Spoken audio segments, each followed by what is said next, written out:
안녕하세요 여러분. 다시 돌아온 5분 라디오입니다. 중간고사는 잘 보셨나요? 시험도 끝나고 어느덧 5월이 되었습니다.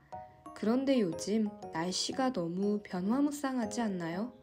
어제는 여름이 오는 것처럼 더웠다가 오늘은 비가 와서 갑자기 추워지고 기후변화가 점점 심해지는 것 같습니다. 그래서 오늘은 기후변화에 대응하는 국제체제에 대해서 알아보려고 합니다. 우리의 미국과 중국 친구들이 우정을 가지고 서로 협력하길 부탁합니다. 태평양의 작은 섬나라인 마이크로네시아의 대통령이 2020년 9월 UN 총회 화상연설에서 미국과 중국을 향해서 한 말이에요. 국제적인 협력과 연대를 호소한 거죠. 코로나19에다가 기후위기가 겹치면서 세계가 힘들어 죽겠는데 양대 강국이라는 미국과 중국은 연일 분쟁을 벌이고 있고 답답함을 참다 못한 작은 섬나라가 두 강대국의 화해를 촉구한 거였어요.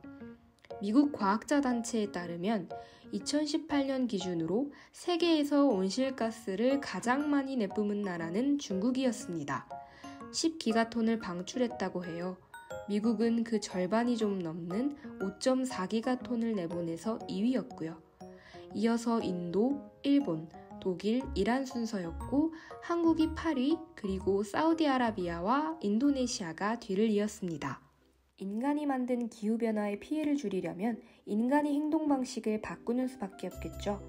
게다가 기후변화는 어느 한 나라나 한 세대만의 문제가 아니잖아요. 그래서 세계가 머리를 맞대기 시작한 것이 1980년대 후반이었어요. 세계기상기구와 UN 환경계획이 UN 산하의 기후변화에 관한 정부 간 협의체 IPCC라는 것을 만들어서 세계 각국의 기후학자들과 전문가들을 모았습니다. 요즘에는 언론에도 이 IPCC에 대한 이야기가 많이 나오죠. 이 기구는 몇 년에 한 번씩 세계의 기후변화 실태를 점검하고 기후변화를 누그러뜨릴 방안을 검토합니다. IPCC의 보고서는 세계 기후를 평가한 가장 신뢰할 만한 자료로 평가를 받고요. 이 IPCC의 보고서를 바탕으로 세계적인 대응의 틀을 정해서 기후변화 협약을 만듭니다. 1992년 브라질의 리우데자네이루에서 열린 지구 정상회의가 글로벌 기후 대응의 출발점으로 꼽혀요. 1990년의 보고서를 바탕으로 해서 기후변화에 관한 UN 기본협약이 처음 탄생했습니다.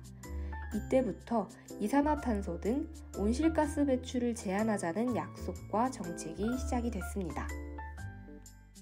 기후변화 협약을 각국이 얼마나 지켰는지 평가하기 위해서 협약을 채택한 나라들이 모이는 것을 당사국 총회, 콥이라고 불러요.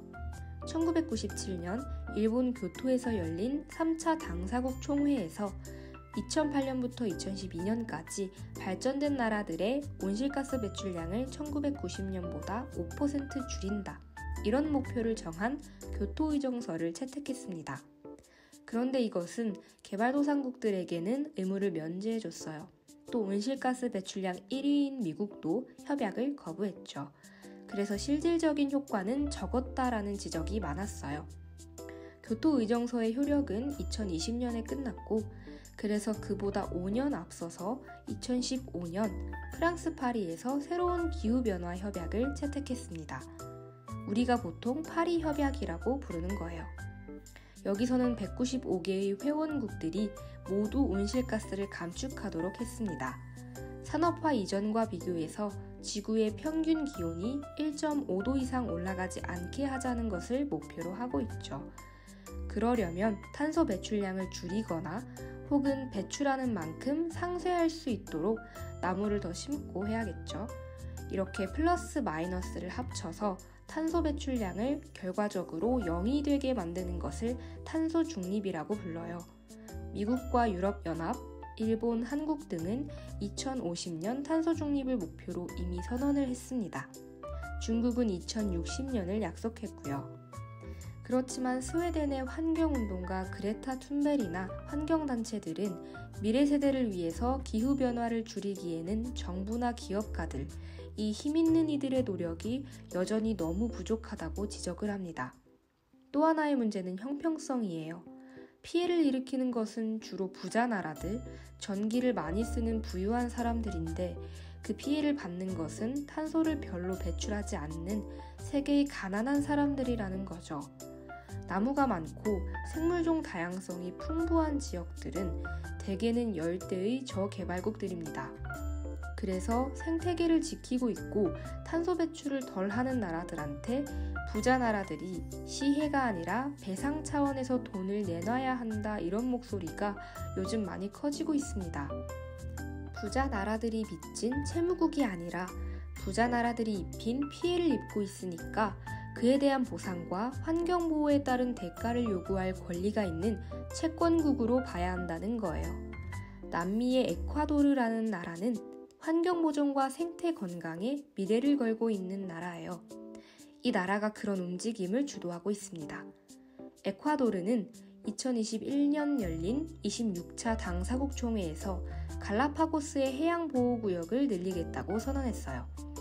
갈라파고스는 에콰도르 동부 해안에서도 1000km나 떨어진 태평양의 군도인데요. 찰스 다윈이 진화론을 연구한 곳으로 유명하죠.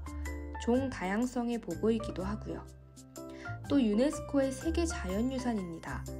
에콰도르는 이 일대에 13만 제곱킬로미터에 이르는 넓은 해역을 보호구역으로 지정해서 보호하고 있어요.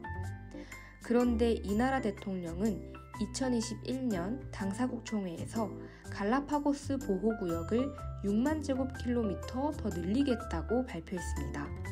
보호구역을 늘리면 어업을 할 수 없으니까 경제적인 손실이 크죠. 그러니까 국제사회가 그만큼 보전을 해달라면서 에콰도르 대통령은 채무와 보전의 스와프를 요구했습니다. 스와프는 맞바꾸는 거잖아요. 에콰도르는 환경보전 프로그램에 투자를 할 테니까 에콰도르가 진 빚의 일부를 채권국들은 탕감해달라는 거예요. 지구를 망친 부자 나라들이 개도국들에게 진 환경빚을 갚으라는 거죠. 에콰도르뿐 아니라 콜롬비아, 코스타리카, 파나마 이렇게 4나라가 공동으로 바다를 보호구역으로 만들어서 운영할 계획이라고 합니다. 이 지역에서는 이 4나라는 물론이고 외국 어선들의 활동도 앞으로는 금지됩니다.